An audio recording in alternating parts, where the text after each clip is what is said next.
Mga kabayan, pasikip na ng pasikip ang mundong ginagalawa ni suspended Banban Tarlac Mayor Alice Goo. Ito ay matapos ipag-utos ng Court of Appeal ang pag-freeze ng mga assets at bank account ng suspendidong alkalde. Ayon sa Anti-Money Laundering Council o AMLAC, ito ay dahil sa kahina-hinalang pagpapasok o pagpasok ng bilyong-bilyong pisong halaga sa mga bangko ni Mayor Alice Goo, kung saan ay pinaniniwala ang malaki ang kaugnayan ng alkalde sa iligal na Pogo Hub sa Banban Tarlac at Porac, Pampanga. Batay sa listahan na inilabas ni Senator Sherwin Gatchalian mula sa AMLAC, 36 na bank account ni Alice Goo ang pinapreeze, kabilang na ang 12 land holdings, 12 motor vehicles at isang helicopter. Sa ngayon ay kinukumpirma pa ni Gatchalian kung magkano ang aabuting halaga ng mga ari-arian at ilang bilyong piso ang laman ng mga bangko ni Alice Goo. Yung pag-freeze ng mga assets and accounts, ang ibig sabihin dito, hindi ma-justify ni Alice Goo sa nagagaling yung pera niya. Kaya nagtataka nga kami, paano nagawa yung Bambang Pogo Hub, no, na ang halaga 6 billion, pero hindi lumalabas sa any of their financial statements. Itong AMLAC report, napakahalaga ito dahil dito natin makikita na yung pera na nanggagaling sa iba't ibang lugar, pumapasok sa bank account ni Alex Goo in the amounts of billions, tapos lumalabas to sa iba't ibang individuals at corporations. Bakit in 2019 walang na-report? Ngayon lang 2024 na-report. So meron din akong suspetsa na itong mga bangko, meron din ganitong kuntsabahan. Samantala, maliban sa AMLAC, kumikilos na rin ang National Bureau of Investigation o NBI dahil sa natuklasan nilang may malaking sindikato na kasabwat ang PSA mula sa grupo ni Mayor Alice Goo.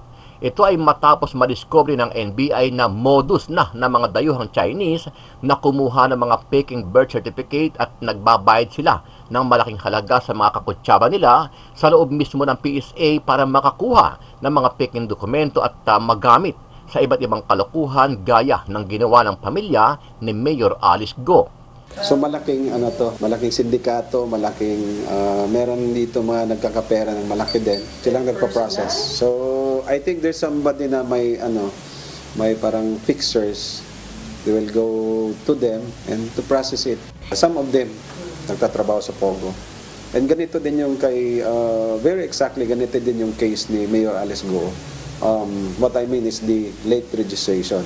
Gawa-gawa lang itong mga pangalan, parang ginawaan nila ng Filipino name.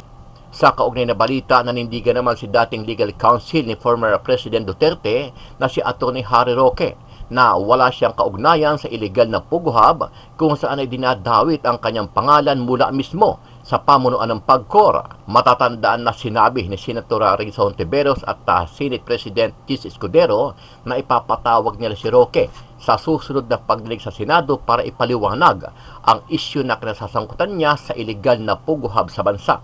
Wala po talaga silang mahahanap dahil ako po'y walang kaugnayan sa kahit anong Pogo. Ay, kaya lang naman po ako naugnay dyan dahil nga alam ng mga korte sa Angeles, sa Porac na ako talaga ay tumatayong abogado. Ako po mismo ang humaharap sa mga paglilitis dyan ng World Pin. Pinaliwanag din ni Roque ang kanyang bank documents na nadiskubre sa ni-raid na Pogo Hub. Yan po ay ang aming life savings sa mag-asawa for the past 34 years. Meron po tayong bank secrecy. I never waived my right to bank secrecy. At kung gusto po nilang imbestigahan yan, feel free po. Isa rin sa ginisa sa Senado na di umano ay may malaking koneksyon at protektor ng Pogo Hub sa bansa ay itong si Porac, Pampanga Mayor Jing Capil. Sa nakaraang pagdinig sa Senado, inusisa at pinagpaliwanag ni Senator Gatchalian ang alkalde sa kanyang tila pagbubulag-bulagan at pagbibingi-bingihan sa mga anomalyang nangyayari sa Pogo, kung saan ay siya mismo ang nagsabi na hindi sila pinapapasok sa higanting kumpanya para magsagawa ng investigasyon at inspeksyon. Let's not be too technical, Mayor. Masyado tayong nagte-technical eh. No? May sulat to, address sa inyo, nasa Porac, may illegal detention, may cyber-related criminal activities. Ang tanong ko ho, ito pinadala ito sa business permit section, tama po ba? With all honesty and with due respect po, wala talaga pong nakarating na letter sa akin, Your Honor. Pero na-receive very clear. Napakita ng ating chairperson, na-receive ho ito. Dyan natin. So parang, to be honest, Mayor, parang napaka-convenient naman sabihin na hindi natin, Dyan na. wala tayong natanggap na ganitong letter. Makikita natin yung letter, napakahalaga yung letter. Kaya parang para sa akin, napaka-convenient excuse, hindi ho natin alam na may ganitong letter. Pero subsequently, noong 2023, ito na yung inspection na isinagawa nyo na hindi kayo pinapasok. No? Opo. Kaya in may parang nakikita ko dito na alam nyo talagang mayroong nangyayari. Kasi kung hindi, bakit, natanong ko na ito last time, bakit pulis kasama doon sa 2023 inspection? Opo, mali po yun, Your Honor. Talagang wala po kaming alam na crime na nangyayari po ron. Ano ang masasabi mo dito, kabayan? Sama-sama nating panuorin ang buong video at pakicomment nyo po ang inyong mga reaksyon at sariling opinyon. Pero bago yan, muli po ako nag-iimbita sa mga hindi pa po nakasubscribe sa ating channel na Kabayan News PH, pakipindot po ang subscribe button at pakiclick na rin ang notification bell para lagi kayong updated sa mga bagong upload natin na legit at napapanahong balita. Maraming pong salamat. Based dito sa mga records, ang next action na ng LGU is itong 2023 inspection. So, Mayor Kapil, bakit ang tagal from 2021 to 2023? Una, nasabi nyo kanina, hindi nyo alam itong letter. No? To be honest, that's a very convenient excuse. No? Madaling sabihin na hindi natin alam. Pero kung ganitong kahalagang sulat, dapat nasa lamesa na ito ni Mayor. Opo. At ang tanong ko, this was directed to your business permit office, no? Tama po ba? Opo. Una po, walang hotel na Aramis sa Porac at Royal Hotel sa Angeles po yun, Your Honor. Let's not be too technical, Mayor. Masyado tayong nagte-technical no? May sulat to, address sa inyo, nasa Porac, may illegal detention, may cyber-related criminal activities. Ang tanong ko ho, ito pinadala ito sa business permit section, tama po ba? With all honesty and with due respect po, wala talaga pong nakarating na letter sa akin, Your Honor. Pero na-receive very clear. Napakita ng ating chairperson, na-receive ho ito. We will confirm, Your Honor, pero wala po talaga nakarating sa akin na letter on that effect po, Your Honor. Senator Erwin, if I may add a bit of information dun sa line of questioning nyo. Also in 2022, na-report na sa media na may findings ang PNP, AKG of the kidnapping cases associated with Lucky South 99. Ipa-flash din po namin. So, dagdag na yun of concern sa PNP dun sa area. At AKG mismo, yung anti-kidnapping group nila. Ipa-flash po ngayon. Ayan po, mga kasama in Sen. Sherwin. Thank you.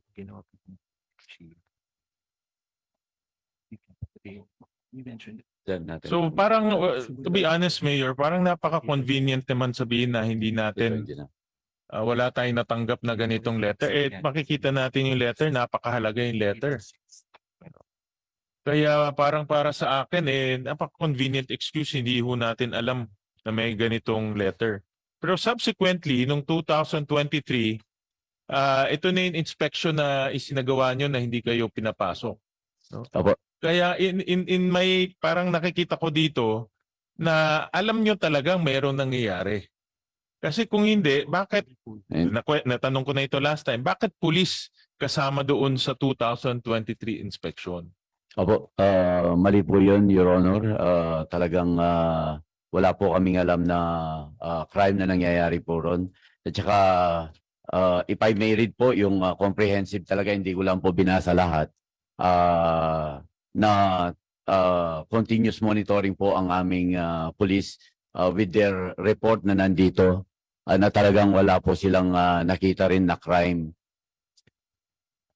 May mga reports po, pero wala po silang nakikitang crime, Your Honor. Opo. If I may read, Your Honor. Mahaba ba ho yan, Mayor? Opo, para po for the Just to- information, sige, para, opo, as a brief summary of significant events starting in 2022, CRMIS with control number and referral ID dated April 6, 2022 was received by this office with reference to the Isumbong complaint of concerned citizen dated April 6, 2022 as stated. Good evening. My concern is illegal Chinese POGO operation in Royal Grand Palazzo, Friendship Highway, Angeles City, Pampanga. Name of Chinese operator by N0. Please action my concern because the POGO operation is illegal. Sobrang dami pong empleyado mga Chinese national. That about 4:33 p.m. as of April 13, 2022, elements of this office led by Police Sergeant Nino Malyari under the direct supervision of Police Lieutenant Colonel Andres Calahua Jr. conducted coordination with Valerie R. Bugio, Sales and Banquet Coordinator of Royal Grand Palazzo located at Friendship Highway, Angeles City, regarding the aforementioned complaint. During the coordination, no illegal activity and no foreign national were noticed at said place. Said complaint was referred to Angeles City Police Office, not as territorial jurisdiction of the said place, to continue monitoring validation of said complaint and police operation if warranted. Taken on complaint re illegal gambling POGO dated April 13, 2022. Kailan niyo ho nabasa yan, Mayor? Yan binasa niyo. Ang totoo po, kahapon lang namin na Lahat ng sinasabi niyo ho yan, na ngayon niyo lang nabasa dahil may hearing. Kung hindi ho kami nagsagawa ng hearing, hindi niyo ho rin yan mababasa. Ang punto ho namin, as early as 2021, meron na hong red flag. Hindi niyo lang ho nabasa. Lahat ng pinapadala niyong dokumento ho sa amin, even yung justification niyo, nabasa ko ho yung inyong justification sa position paper niyo, yung legal justification. Lahat ho yan afterthought na lang kasi nangyari na eh. Ginagawa niyo na lang ng justification yung hindi niyo ginawang trabaho. opo, mali po yan, Your Honor. Nabasa. Dapat nabasa niyo ho yan noong 2023 pa. I'm sure gumawa ho kayo, dahil nangyari na ito, gumawa ng research yung mga abogado niyo, binibigay ho sa inyo, binabasa niyo lang to justify your non-action. Yan po yung totoong nangyari. Diba ho? Nakita ko yung hearing nyo sa Pampanga. No? Never nyo minention dun yung mga Supreme Court rulings na minention nyo sa position paper nyo na pinadala nyo last week. Nag-mention kayo ng dalawang Supreme Court ruling, bakit hindi kayo makapasok doon? Pero nung nag-hearing ho kayo sa Pampanga, hindi nyo yung minention yun. My point of the matter is, afterthought na lang ho lahat to justify your non-action. Yun po yung nangyari. No? Yun po yung aking pananaw ho dito.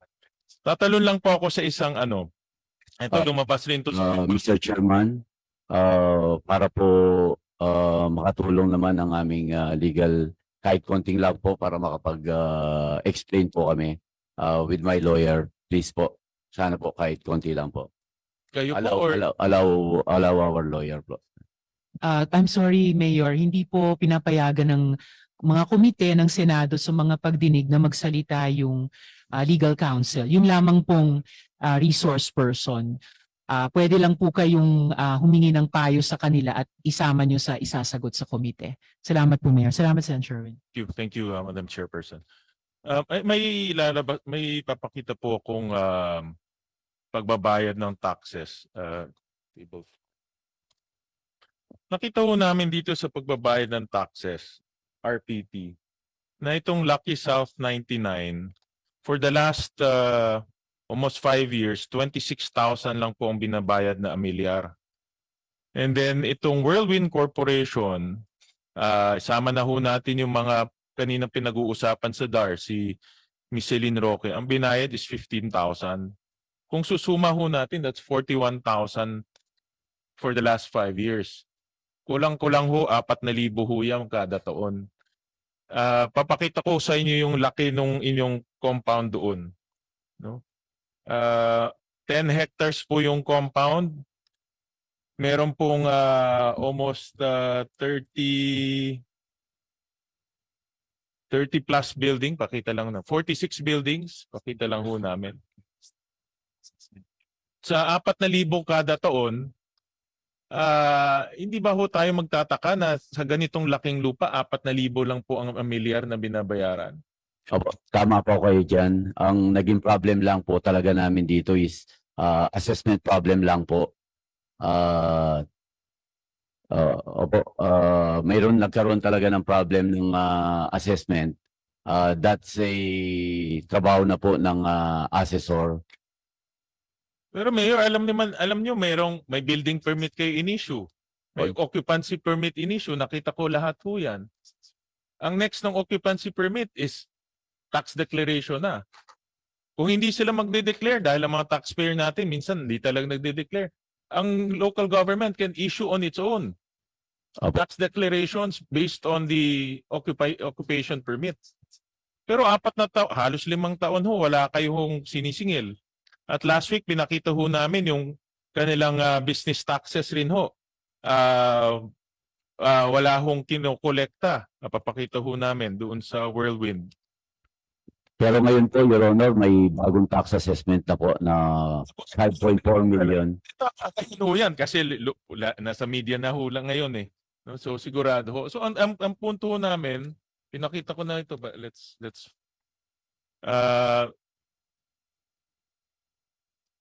nasaan yung tax yung sa business permit? Your Honor, the duties and responsibilities of a local chief executive under the Section 444 is general supervision and control. Meron po kaming mga department heads na siya ang may technical supervision, technical knowledge po with regards to this assessment.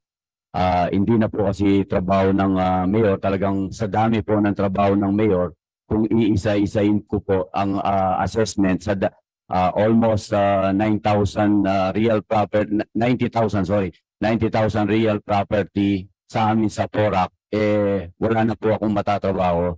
Kasi ang assessment po, lump sum naman po ibinibigay sa amin, hindi naman po namin inisa yan. Kaya sabi nga po, kaya meron tayong mga department head para sila mismo ang mag-check. Sila po mismo ang may technical knowledge, technical supervision with regards to their job. Kaya ang mayor po talaga lahat trabaho niya from lahat, from development, lahat po, at naipakita naman namin sa aming bayan kung paano po tayo nagtrabaho. Pero ang technical supervision po nasa department heads namin. Kaya siguro kung may pagkakamaling ganyan, kaya nga po meron tayong department head para sila po ang mag-check kung ano po ang mga dapat nilang gawin. Kasi sa mukha po nung sinabi ko, kung yun po lahat nakatutok ka, wala ka na pong matatrabaho. Sa daming trabaho talaga po ng local chief executive ng mayor. Kaya sana po, sabi nga po, general supervision. We only supervise our technical person, kaya kumukuha po tayo ng mga technical people with the knowledge dito sa assessment, sa building permit.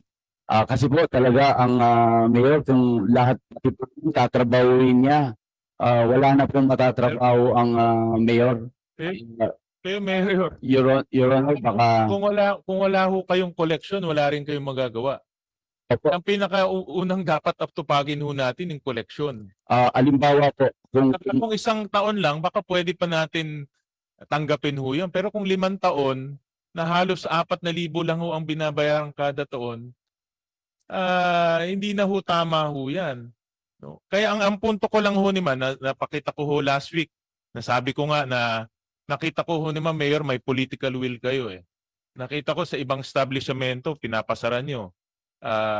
Nakita ko na meron nung kayong plano para sa inyong lugar na magandang plano. Pero pagdating dito kay Lucky South at kay Whirlwind, parang may special treatment. In Nakita fact, ho namin, yung kanilang business permit, mababa ang binabayaran. Ngayon, yung Ameliar, mababa ang binabayaran. Napakita ho namin last week, during the time of pandemic, tuloy-tuloy yung construction kahit na hong pandemya. Merong advice ang CIDG in 2021 na may problema ho doon. Ang dami ho kaming nakikitang mga ebidensya na sa aking pananaw parang may special treatment itong kumpanyang ito. Parang mga hari sila, hindi pa pwedeng i-inspect. Di ba ho? Kayo na ho nagsabi na hindi i-inspect. Sila na ho, sabi nga ni Vice Governor Pineda, sila na yung dayuhan, sila na yung investor, sila pa yung hari. opo, hindi po totoo yan, Your Honor. Pero Kahit po nung January 2024, kung may special treatment lang po sila, hindi na rin namin sila inisyuan ng permit, Your Honor. Kaya 6 months before the raid, wala na po silang permit sa amin. Kaya sana po ma-consider ninyo na wala po sa amin, kahit malaki ka pang business, kahit maliit, wala pong special treatment sa amin. Pag hindi ka sumunod sa aming regulasyon, hindi ka namin i-issuean ng permit basta't may violation ka, Your Honor. anyways, yun po yung base sa mga records at Marami pong violation na yan sa amin, 2023 pa. Kaya hindi na po namin renew, Your Honor. Kasi yun nga po, pwede naman namin sanang palampasin na bigyan sila ng permit, pero hindi po namin ginawa, Your Honor. 4 na taon na ho silang kumikita, 4 na taon na ho silang may illegal activities, 4 na taon na ho sila merong prostitution, illegal drugs. Pagbibigyan pa ng 1 taon to, talagang nakakahiya na ho yan. Ang totoo, walang nare-report na criminality sa amin, Your Honor. Taliwas ho yan doon. We can supplement the report of the PNP, Your Honor. We will pass it to you para po makita niyo po ang report nila. Pero Mayor, ulitin ko, lahat ho yan nabasa nyo ngayon lang. Inamin nyo ho kanina, yung report na binasa nyo kanina, nabasa nyo lang ho kahapon. Bakit hindi nyo 2023 nabasa? Kung 2023, nabasa nyo na ho yan. Intelligence report po ito, Your Honor. Kaya hindi naman po rin-report sa amin ng PNP. Meron ho kayo kung intelligence kung intelligence report ho yan, ba't meron ho kayo ngayon? Actually, binigay lang po talaga sa amin ito na ng PNP. And it shows naman po kahit kahapon lang na talagang as per their investigation, wala po talaga silang nakikitang any criminalities, Your Honor. Anyways, Mayor, ito naman ay mga papeles at ebidensyang nakukuha ho namin at ito yung aming personal na pananaw ko ho to dahil nga nagtataka. Marami kami, hindi lang ho ako, marami hong nagtataka. Pati ho yung mga kababayan nyo sa Pampanga nagtataka. Paano ganito kalaking Pogo Hub na merong illegal detention, prostitution, torture, nakalampas ho ng ganito katagal na taon.